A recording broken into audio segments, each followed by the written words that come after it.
Hello everyone, welcome to Pratik IQ। आज हम लोग देखेंगे वर्ल्ड ज्योग्राफी MCQ सीरीज़ का पार्ट 5। तो आते हैं पहले क्वेश्चन पे। निम्नलिखित में से किसने सबसे पहले कहा था कि पृथ्वी गोलाकार है? IS प्री 2001 का क्वेश्चन है। आपके पास ऑप्शन है, ऑप्शन ए अरस्तु, option B Copernicus, option C Ptolemy, option D Strabo. तो करेक्ट आंसर क्या हो जाएगा? Option A will be the correct answer. अरस्तु ने सबसे पहले कहा था कि पृथ्वी गोलाकार है। पृथ्वी के द्रव कोर के विपरीत चंद्रमा का कोर है। UPPCS मेंस 2004 का क्वेश्चन है। क्वेश्चन में पूछ रहा है जैसे अर्थ के कोर में फ्लूइड होता है तो चंद्रमा के कोर में क्या होता है? आपके पास ऑप्शन है, option A plasma, option B वाष्पशील gas volatile gas, option C गाढ़ा द्रव विस्कस लिक्विड, ऑप्शन डी ठोस। तो करेक्ट आंसर क्या हो जाएगा? चंद्रमा के कोर में क्या होता है? विस्कस लिक्विड होता है, गाढ़ा द्रव होता है। तो option C will be the correct answer. निम्नलिखित में से कौन सा ग्रह पृथ्वी के सबसे निकट है? MPPCS प्री 1993 का क्वेश्चन है। आपके पास ऑप्शन है, option A Pluto, option B मंगल, ऑप्शन सी शनि ग्रह, ऑप्शन डी बृहस्पति। तो करेक्ट आंसर क्या हो जाएगा? Option B will be the correct answer, Mars. मंगल ग्रह पृथ्वी के सबसे नज़दीक है। सबसे नज़दीक ग्रह पृथ्वी के कौन है? शुक्र है, वीनस। लेकिन ऑप्शन में यहाँ पे वीनस नहीं है, तो करेक्ट आंसर क्या हो जाएगा? मंगल ग्रह। Option B will be the correct answer. NASA ने मंगल ग्रह पे अपना कौन सा रोवर भेजा है? नासा ने मंगल ग्रह पे कौन सा रोवर भेजा था? Perseverance rover. और जो ये रोवर था परसेवरेंस, इसके साथ एक हेलीकॉप्टर गया था, उसका नाम क्या था? इंजीन्यूटी। नासा ने मंगल ग्रह पे एक रोवर भेजा था जिसका नाम क्या था? परसेवरेंस। और इस रोवर के साथ एक हेलीकॉप्टर भी गया था, उसका नाम क्या था? इंजीन्यूटी। और इसका नाम दिया किसने था? वनीजा रूपानी। एक 17 साल की लड़की थी, वनीजा रूपानी ने इस हेलीकॉप्टर को नाम दिया था। और क्या नाम था? इंजीन्यूटी। और नासा बृहस्पति पे कौन सा मिशन कर रहा है? नासा जुपिटर पे कौन सा मिशन कर रहा है? Juno mission. नासा बृहस्पति पे कौन सा मिशन कर रहा है? जूनो। और बृहस्पति का सबसे छोटा नेचुरल सैटेलाइट कौन है? यूरोपा। बृहस्पति का सबसे छोटा सैटेलाइट कौन है? यूरोपा। और बृहस्पति का सबसे बड़ा सैटेलाइट कौन है? बृहस्पति का सबसे बड़ा सैटेलाइट कौन है, नेचुरल सैटेलाइट? इसका आंसर आपको कमेंट बॉक्स में डालना है। और नासा का एक और मिशन है यूरोपा क्लिपर। नासा का एक और मिशन है यूरोपा क्लिपर। किसके लिए है? यूरोपा के लिए, जो कि जुपिटर का सबसे छोटा नेचुरल सैटेलाइट है। और नासा शुक्र ग्रह के लिए भी 2 मिशन कर रहा है, जो कि काफ़ी इंपॉर्टेंट है एग्जाम के लिए। नासा वीनस पे 2 मिशन करेगा। क्या नाम है? तो एक का नाम है डा विंसी और दूसरे का वेरिटास। ये दोनों नाम काफ़ी इंपॉर्टेंट है। नासा वीनस पे 2 मिशन कर रहा है, एक तो डा विंसी और दूसरा वेरिटास। तो यहाँ पे करेक्ट आंसर क्या था? Option B will be the correct answer. अगर वेनस होता तो वीनस आंसर होता। नेक्स्ट आते हैं। पृथ्वी की परिक्रमा करते समय पृथ्वी प्रति मिनट लगभग कितनी दूरी तय करती है? BPSC प्री 2001 का क्वेश्चन है। आपके पास ऑप्शन है, option A 49 kilometre, option B 59 kilometre, option C 69 kilometre, option D none of these. तो करेक्ट आंसर क्या हो जाएगा? Option D none of these. Actually 27.83 kilometre लगभग तय करती है। और इसे सॉल्व कैसे करते हैं? तो जो अर्थ का इक्वेटोरियल पेरीमीटर होता है वो कितना होता है? 40,000 किलोमीटर। यही होता है ना? जो अर्थ का इक्वेटोरियल पेरीमीटर होता है, जो परिधि होता है, वो कितना होता है? 40,000 किलोमीटर अप्रॉक्स। तो 24 घंटे में वो कितनी दूरी तय करेगी? 24 घंटे में कितनी दूरी तय करेगी? तो क्या करेंगे? डिवाइड कर देंगे 40,000 डिवाइडेड अपॉन 24 कितना आ जाएगा, अप्रॉक्स आ जाएगा ये 1670 किलोमीटर पर आवर। इसका मतलब क्या हुआ, पर 1 घंटे में कितनी दूरी तय कर रही है, 1670। 1 घंटे में 1670 किलोमीटर दूरी तय कर रही है। लेकिन हमसे क्या पूछ रहा है, मिनट में निकालना है। तो इस आवर को क्या करेंगे, मिनट में चेंज करेंगे। तो किससे डिवाइड करेंगे, 1670 डिवाइडेड अपॉन 60 किलोमीटर पर मिनट। तो ये लगभग आता है 27.83 या 28 के करीब में। तो यहाँ पे correct answer option D will be the correct answer.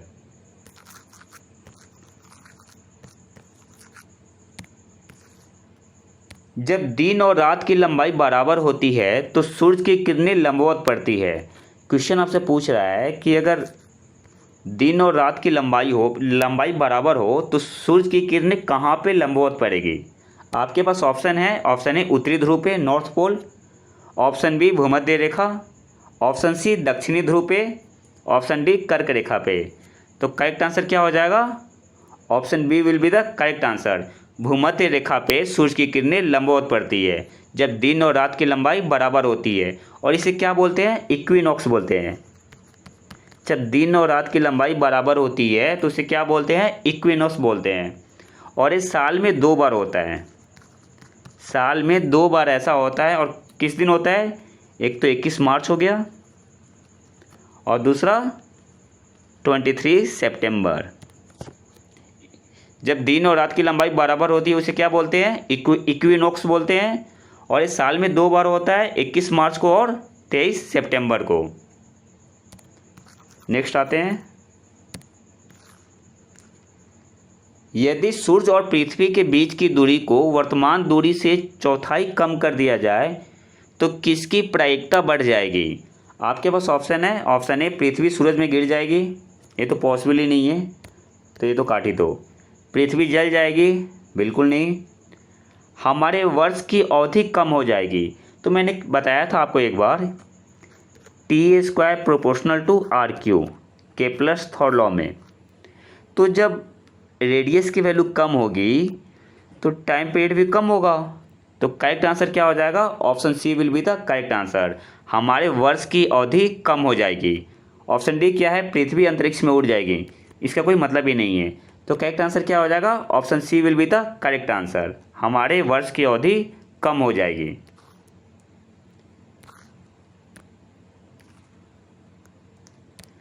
पृथ्वी पर मरुस्थल की संभावना अधिक होती है।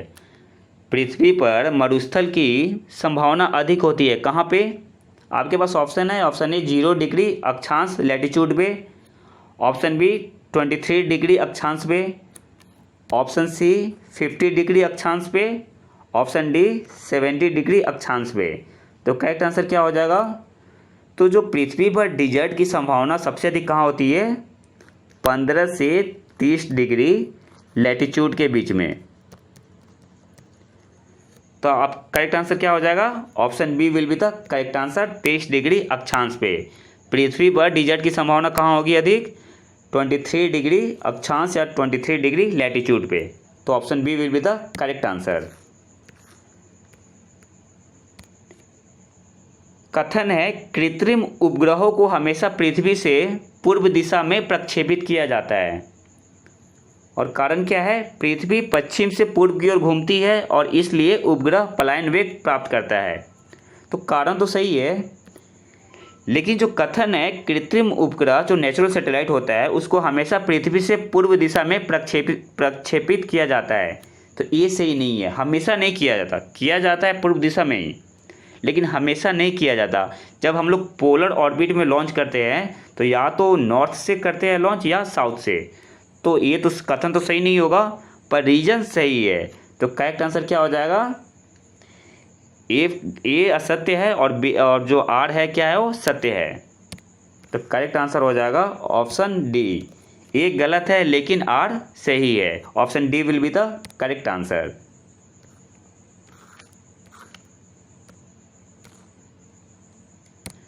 पृथ्वी की संरचना में मेंटल के नीचे मुख्य रूप से निम्नलिखित में से किसका बना होता है। क्वेश्चन पूछ रहा है कि जो अर्थ का स्ट्रक्चर है उसमें मेंटल के नीचे मुख्य रूप से क्या होता है? आपके पास ऑप्शन है, option A aluminium, option B chromium, option C लोहा, ऑप्शन डी सिलिकॉन। तो मेनली क्या होता है? लोहा होता है। तो option C will be the correct answer. Mantle के नीचे मेनली क्या होता है? लोहा होता है। नेक्स्ट है, अंतरिक्ष यान मैगेलन को भेजा गया था। यूपीपीसीएस 1991 का क्वेश्चन है। आपके पास ऑप्शन है, option A Pluto, option B शनि ग्रह सैटर्न, ऑप्शन सी मंगल मार्स, ऑप्शन डी शुक्र वीनस। तो मैगेलन को कहाँ भेजा गया था? शुक्र ग्रह पे, वीनस पे। Option D will be the correct answer. जैसा कि चित्र में दिखाया गया है कि बुध ग्रह सूर्य के चारों ओर एक अंडाकार कक्षा में परिक्रमा कर रहा है, तो बुध की गतिज ऊर्जा किस बिंदु पर सबसे अधिक है? यहाँ बुध है। बुध की गतिज ऊर्जा किस बिंदु पर सबसे अधिक है? आईएएस प्री 1997 का क्वेश्चन है और काफ़ी अच्छा क्वेश्चन है। तो क्वेश्चन पूछ रहा है आपसे कि सन है यहाँ पे और जो बुध ग्रह है वो इलिप्टिकल ऑर्बिट में घूम रही है और यहाँ पे 4 पॉइंट गिवन है आपके पास ए बी सी डी। तो पूछ रहा है किस बिंदु पर सबसे ज़्यादा काइनेटिक एनर्जी या गतिज ऊर्जा होगी? तो करेक्ट आंसर क्या हो जाएगा? पॉइंट ए पे। ऐसा क्यों? देखो जो सबसे नज़दीक है ना ए पॉइंट है, तो जो फोर्स ऑफ अट्रैक्शन होगा ना यहाँ पे सबसे ज़्यादा होगा, जिसकी वजह से और तेज़ी से घूमेगा वो, और जब तेज़ी से घूमेगा तो उसकी काइनेटिक एनर्जी भी ज़्यादा होगी। तो करेक्ट आंसर क्या हो जाएगा? Option A will be the correct answer. Next है, सूर्य ग्रहण होता है। आपके पास ऑप्शन है, option A quarter moon day, option B new moon day, option C any day, option D full moon day.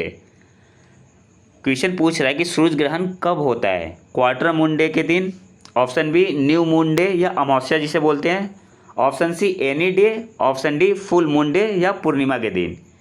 तो सबसे पहले हम समझते हैं कि सूर्य ग्रहण होता क्या है। आप यहाँ पिक्चर में देख सकते हैं, जब सन मून और अर्थ एक लाइन में आ जाते हैं तो क्या होता है? सोलर इक्लिप्स होता है, सूर्य ग्रहण होता है। अब मून यहाँ पे ऑर्बिट कर रहा है अर्थ के, ऑर्बिट करते करते एक ऐसी पोजीशन पे आएगा जब सन मून और अर्थ एक लाइन में हो जाएंगे, तो इसे क्या बोलते हैं हम लोग? सोलर इक्लिप्स बोलते हैं, सूर्य ग्रहण बोलते हैं। इसमें क्या होता है? सूर्य ग्रहण की स्थिति में चंद्रमा की 2 परछाइयाँ बनती है, जिसे एक को क्या बोलते हैं? अम्बरा बोलते हैं और दूसरे को पेनुम्बरा बोलते हैं। एक को क्या बोलते हैं? अम्बरा बोलते हैं और दूसरे को पेनुम्बरा बोलते हैं, जिसे हिंदी में क्या बोलते हैं? उपछाया, उपछाया या पेनुम्बरा। और एक को क्या बोलते हैं? अम्बरा बोलते हैं। अब अम्बरा और पेनुम्बरा क्या होता है इसे देख लेते हैं। तो अम्बरा जो होता है जिसे छाया बोलते हैं, इसका आकार पृथ्वी पर पहुंचते हुए छोटा हो जाता है और इसके क्षेत्र में खड़े लोगों को पूर्ण सूर्य ग्रहण दिखाई देता है। अम्बरा क्या होता है? इसका आकार पृथ्वी पर पहुंचते छोटा हो जाता है और इसके क्षेत्र में खड़े लोगों को पूर्ण सूर्य ग्रहण दिखाई देता है। और पेनुम्बरा क्या होता है? उपछाया क्या होता है? इसका आकार पृथ्वी पर पहुंचते हुए बड़ा हो जाता है और इसके क्षेत्र में खड़े लोगों को आंशिक सूर्य ग्रहण दिखाई देता है, पार्शियल सूर्य ग्रहण दिखाई देता है। आप यहाँ पिक्चर में देख सकते हैं, यहाँ पे क्या बन रहा है? अम्बरा बन रहा है, छोटा इमेज है। और इस एरिया में जो भी होंगे ना उनको क्या दिखाई देगा? पूर्ण सूर्य ग्रहण, टोटल सोलर इक्लिप्स। और जो पेनुम्बरा या उपछाया में जो होंगे उन्हें क्या दिखाई देगा? आंशिक सूर्य ग्रहण। आपने न्यूज़ में सुना होगा कि किसी दूसरे देश में पूर्ण सूर्य ग्रहण दिखाई दे रहा है और हमारे देश में आंशिक सूर्य ग्रहण दिखाई दे रहा है। इसका मतलब क्या हुआ कि जो दूसरा देश है वो अम्बरा शैडो में आ रहा है और हमारा देश पेनुम्बरा शैडो में आ रहा है। इसलिए दूसरे देश में क्या हो रहा है? टोटल सोलर इक्लिप्स दिखाई दे रहा है। हाँ, और हमारे देश में पार्शियल सोलर इक्लिप्स दिखाई दे रहा है। तो यही कॉन्सेप्ट है टोटल सोलर इक्लिप्स का और पार्शियल सोलर इक्लिप्स का। अब आते हैं क्वेश्चन पे। क्वेश्चन क्या पूछ रहा है कि सूर्य ग्रहण कब होता है? तो सूर्य ग्रहण हमेशा न्यू मून डे के दिन होता है। तो option B will be the correct answer. जब भी होगा अमावस्या के डे होगा। डायमंड रिंग देखी गई एक घटना है। आईएएस प्री 1996 का क्वेश्चन है, डायमंड रिंग क्या होता है। तो देखो, जब पूर्ण सूर्य ग्रहण होता है तो पूर्ण सूर्य ग्रहण के शुरू के फेज में और आखिरी फेज में ये डायमंड रिंग इफेक्ट दिखाई देता है। इसमें क्या होता है, जो सनलाइट का लास्ट बीट होता है वो मून के परिधि पे बहुत ही चमकीला दिखाई देगा। इसे क्या बोलते हैं, डायमंड रिंग इफेक्ट। अब एक मून है और मून के जो लास्ट में जो होता है ना, जो उसका लास्ट बीट बजता है सनरे का, जो लास्ट बीट होता है वो काफ़ी काफ़ी चमकीला दिखाई देता है। वो बहुत ही शाइनिंग होता है, जस्ट लाइक डायमंड रिंग। इसलिए इसे क्या बोलते हैं, डायमंड रिंग इफेक्ट बोलते हैं। अब आपको इसका आंसर निकालना है, तो कैसे निकालोगे, तो देखो जिस ऑप्शन में परिधि लिखा हो ना, क्योंकि जो एक घटना कहाँ पे हो रही है, मून के सरकमफेरेंस पे, परिधि पे ही, तो जहाँ पे परिधि लिखा होगा वही हमारा आंसर होगा। क्वेश्चन पूछ रहा है कि कहाँ पे ऑब्जर्व होता है। ऑप्शन ए क्या है, पूर्ण सूर्य ग्रहण की शुरुआत में, हालांकि ये भी सही है, पूर्ण सूर्य ग्रहण के अंत में।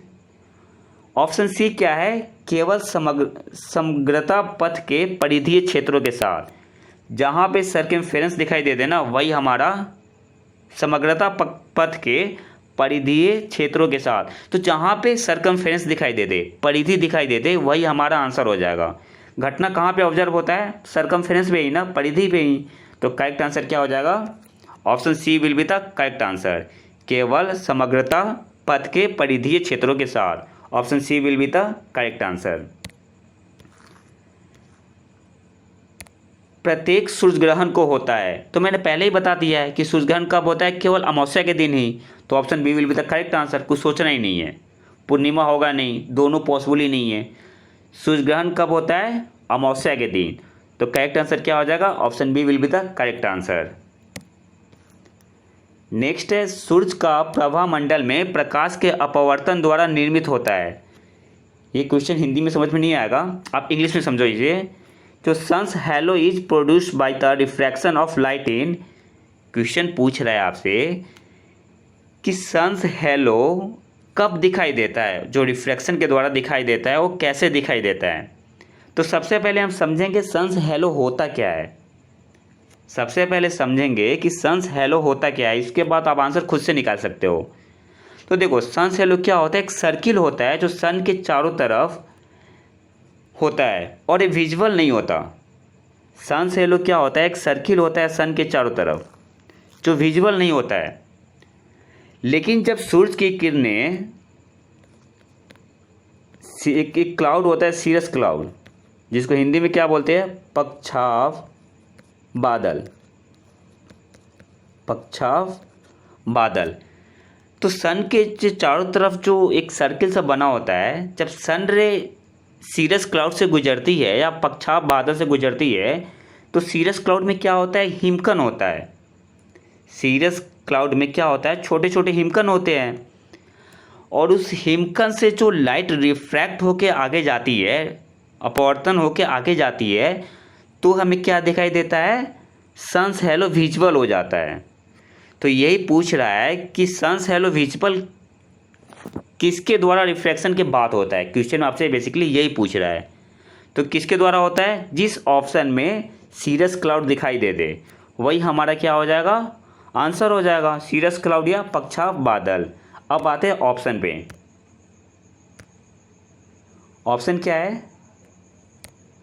Water vapours in stratus clouds, water vapour in stratus clouds, स्तरीय बादलों में जलवाष्प। ऑप्शन बी, पक्षाव कपासी बादलों में बर्फ के क्रिस्टल, आइस क्रिस्टल इन सीरो क्यूमुलस क्लाउड्स। तो ये तो होगा नहीं, मैंने क्या बताया था, जिस ऑप्शन में क्या दिखाई दे, सीरस क्लाउड दिखाई दे, वही हमारा आंसर हो जाएगा। अब आते हैं ऑप्शन सी पे, आइस क्रिस्टल्स इन सीरस क्लाउड्स, बस यही हमारा आंसर हो गया, पक्षाव बादलों में बर्फ के क्रिस्टल। तो करेक्ट आंसर क्या हो जाएगा, option C will be the correct answer. यहाँ पे हमने क्या देखा, सीरस क्लाउड्स और यहाँ पे आइस क्रिस्टल, बस करेक्ट आंसर क्या हो जाएगा, ऑप्शन सी हो जाएगा। दूसरे ऑप्शन में जाने की जरूरत ही नहीं है। अब आते हैं नेक्स्ट क्वेश्चन पे। निम्नलिखित कथन पर विचार करें। पहला क्या है, परावर्तित प्रकाश के साथ देखे जाने पर किसी वस्तु का अल्बेडो उसकी दृश्य चमक को निर्धारित करता है। बिल्कुल सही ऑप्शन है। अल्बेडो क्या करता है, एक तरीके का यूनिट है जो बताता है कि कौन सा ग्रह कितना चमकीला है।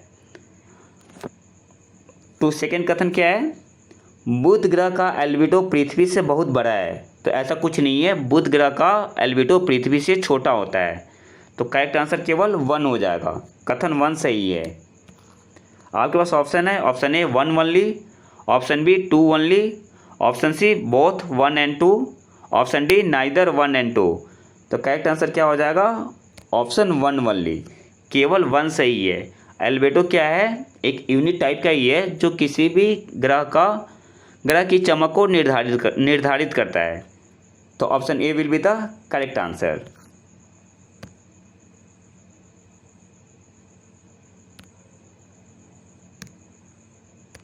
नेक्स्ट है